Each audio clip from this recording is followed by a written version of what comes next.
बंधु, भगवान किसे कहते हैं, इस बात को अपन ने कल बतलाया जाना था कि जिनकी क्षुधादि 18 दोष नहीं है, और ये क्षुधादि हमेशा वेदिनी कर्म के उदय से लगती है, लेकिन वेदिनी कर्म जब काम करता है जब मोहिनी कर्म का उदय हो। अगर मोहिनी कर्म साथ में नहीं है तो वेदिनी कर्म काम नहीं करता है। इसलिए ये भी कह सकते हैं कि मोह के उदय से ये सारे कार्य होते हैं। तो यहाँ सबसे पहले कहा कि क्षुधादि जो 18 दोष हैं उनसे वह रहित हैं।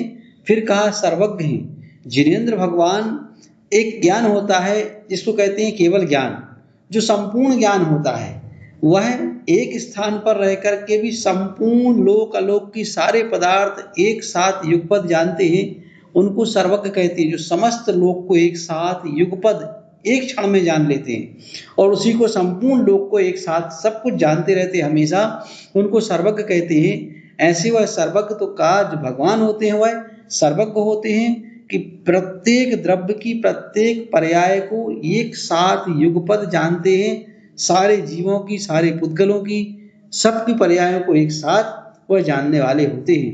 ऐसे वह भगवान हुआ करते हैं और यह ज्ञान की विशेषता होती है। जो जानने में आता है तो वह केवल ज्ञान हुआ करता है। तो केवल ज्ञान, वैसे ज्ञान 5 होते हैं, उन 5 ज्ञानों में मति ज्ञान, श्रुति ज्ञान, अवधि ज्ञान, मन पर्याय ज्ञान। तो 2 ज्ञान मति ज्ञान और श्रुति ज्ञान सब जीवों के होते हैं और मन पर्याय ज्ञान, अवधि ज्ञान, मन पर्याय ज्ञान विशिष्ट जीवों के होते हैं। मन पर्याय ज्ञान केवल मुनियों के होता है और किसी के नहीं होता है। इस तरह ये ज्ञान के बारे में बताया जा रहा है। तो यहाँ और जो केवल ज्ञान होता है वह संपूर्ण लोक को एक साथ युगपद जानता है। बाकी 4 ज्ञान क्षौपसमक होते हैं।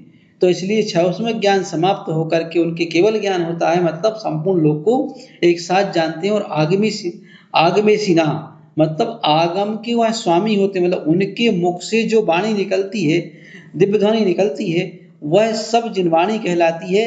मतलब जिनेंद्र भगवान की वाणी को जिनवाणी कहते हैं। तो ऐसी उनकी वाणी वही जिनवाणी आगम के रूप में परिणत होती है, मतलब आगम कहलाती है।